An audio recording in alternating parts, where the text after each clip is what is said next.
So, guys, I do want to talk about AEW, and I think this is actually a really good question about Forbidden Door. Like, do they actually need to get rid of Forbidden Door as a pay per view? And I also want to tie in something else that AEW got its record low ratings, and definitely there were a bunch of sporting events going on last Wednesday, and then I was thinking to myself, again, their Forbidden Door. A lot of people say, and I mean, like, what culture kind of said that this is a bit of a downtime for AEW because a lot of these wrestlers that you're seeing, like Hechicero, Tetsuya Naito, Mina Shirakawa, and I don't remember who's fighting, like, whoever is fighting, Mercedes Monet, most people don't know who they are and stuff like that. So, and I know, like, some people are talking about blood and guts. Like, I think maybe what has to happen is that they have to get rid of Forbidden Door, or maybe they can say Forbidden Door should be just one special night in AEW, and then they should have blood and guts instead of Forbidden Door. I think that would be cool because Hell in a Cell is usually in October, but blood and guts would make a good, like, summer pay per view. So, I think, just to get back to my point, I think that, there's a couple of things that I'll say is that I think one of the big issues with AEW is that they have a lot of wrestlers from other companies come in once in a while, really. So sometimes it may be for the fans or the hardcore fans, as we've talked about many times, but it's almost like, as I said, Tetsuya Naito, Hiromu Tanahashi, Kazuchika Okada, and a few other people, they're big stars in Japan. So it's almost like, to an American audience, who are these people? So honestly, a Tetsuya Naito versus Horace Strickland match would not sell in the U.S. really because it's like nobody knows who he is, and even if you did a bunch of promos or other things like that, it wouldn't really work. I would also kind of say that the other issue is it's really about the wrestler, the AEW wrestler, kind of doing double duty. Really, look at somebody like MJF. Him and Rouge, he was doing a bulk of the Rouge work because Rouge can't really speak English that well. And then the other thing about it is that MJF even had to stop his promo and say, this guy's a champion. This guy I have a lot of respect for and other things because he had to do double duty to get Rouge over because he realized that he was verbally burying Rouge. And now it's like with Hechicero,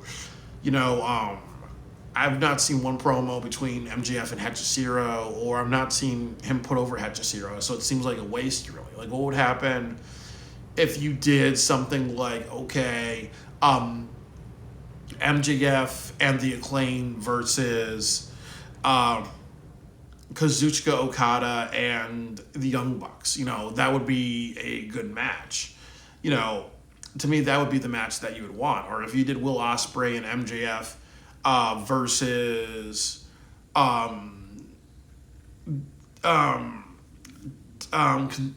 Takeshita and another member of the Don Callis family, but Don Callis was actually doing all the work to get his I think Kyle Fletcher or Kyle O'Reilly, just to get those people over, really. So I think that another thing, too, is that, I think that there could be better match choices than just some wrestler from another company that you don't know. And I think that the other thing, too, is that I really think that with AEW, they don't do what WWE does, and what WWE does is that I think that if you're going to have wrestlers from other companies, you better kind of know who they are, and you better know, and they better just know how to get themselves over. And I think and they also do a lot of slow burning in AEW, like with in WWE, really.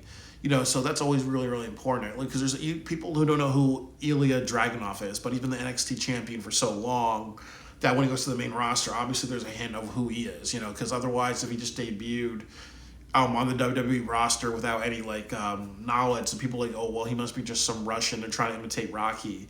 But then you see people like Hechicero, and even though he's had a couple of matches, there's been no build to him for or a strong build, maybe like a 6-month build or a 12-month build, or even like Mina Shirakawa. She's been wrestling on ROH, I think, for a couple of months, maybe like 6 or 7, maybe like 6 months to a year, but they've done nothing with her to kind of make her look like a real threat, really. So I do think that, with Forbidden Door, I think it just allows a lot of wrestlers from other companies to show up and have matches. And as we've talked about with AEW, that I think that if you want to be a profitable business, that's not the best business. I mean, I even hate saying this, that honestly, if they actually did Forbidden Door, TNA versus AEW, you would have a better show, because you would have honestly, you would have Joe Hendry, who's really over. You would have Kazarian. You would have a couple of other wrestlers on the roster like Moose and other people that people know that's been, or Matt Hardy, Jeff Hardy. You would have a lot of people who you kind of know about, really. So maybe that's the other thing too, that maybe they need to work with other promotions in their Forbidden Door that's actually people that people can recognize, or there are other people that can know how to speak on the microphone, get themselves over. Or the other thing about it is that maybe they could work with Game Changer Wrestling, because that's getting some popularity, and a lot of people like hardcore matches in AEW. So definitely, they could have easily worked with Game Changer Wrestling and had a match or something like that, really. So maybe Forbidden Door is not the best idea. And then, as I said, you look at the show this week. You had MJF versus Roosh. Most people don't know who Roosh is. He's not done a good job putting himself over. Now MJF versus Hachishiro.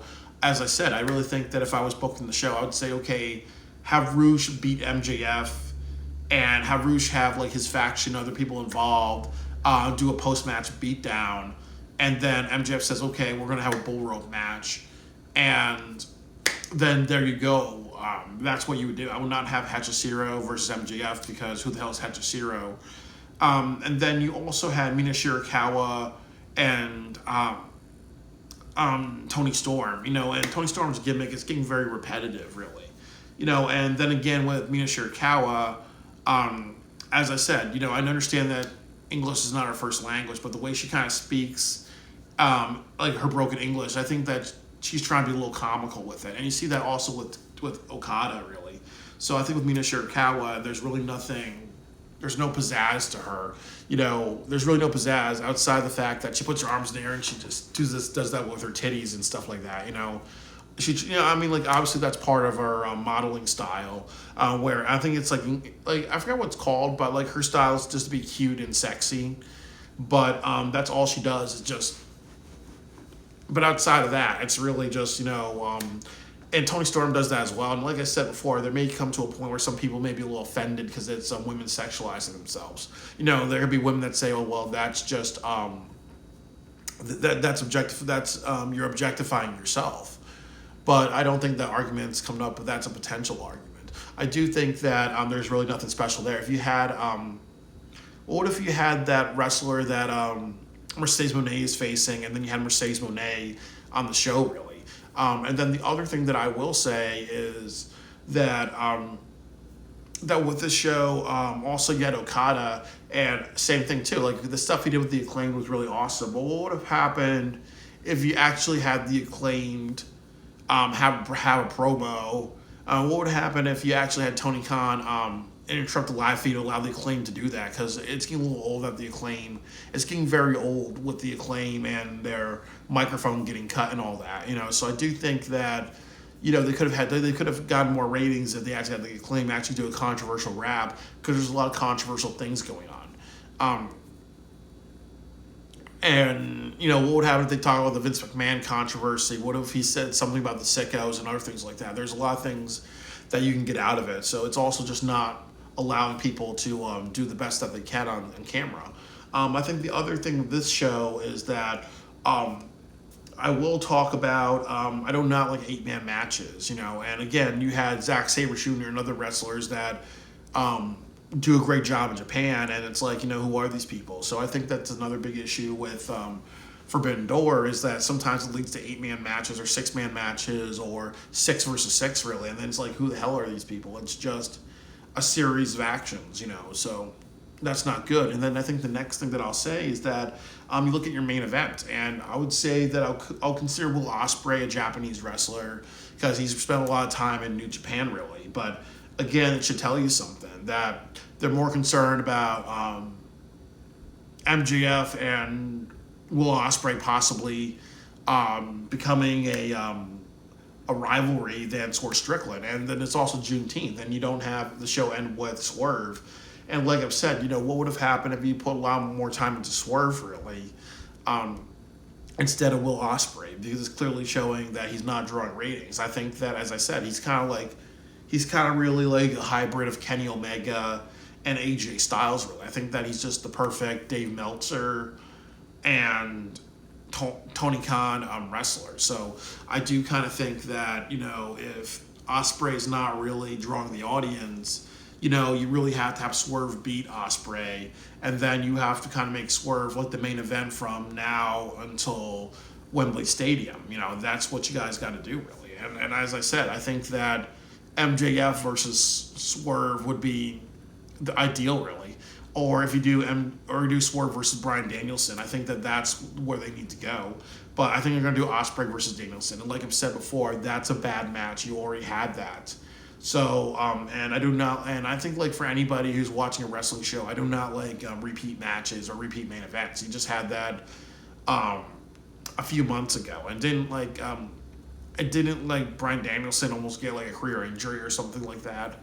So yeah, it's definitely a lot of things. And then also, as I said too, that what would happen if you had MJF versus Swerve at Forbidden Door, or what if they had a blood and guts match and you had Swerve versus MJF, and they had their own teams of people to fight each other, or if you had Swerve versus MJF and they had like a hardcore match, or like what I want to do, Jon Moxley versus Swerve for the IWGP title versus AEW title, or even if you did title versus title or no titles at all, just the champions. And it was really about Swerve saying, you're getting a lot of attention. The shine needs to be on me. We're going to just, we're just going to battle it out. We're not going to leave until somebody bleeds to death. Last man standing type of match. What if you did that? Those type of things. So I really think that, as I said, with Forbidden Door, just introducing wrestlers from other companies, I think the execution is not good. You have a lot of esoteric wrestlers.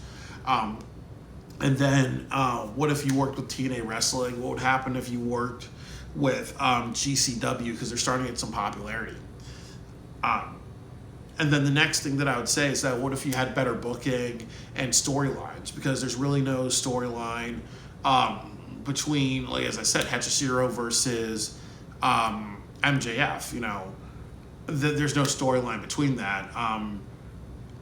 And even like with Mina Shirakawa versus Tony Storm, there's no storyline in that outside of who is Mariah May really in love with. Which carpet does she prefer more? On Tony Storm's carpet or Mariah May's carpet, or Mina Shirakawa's carpet?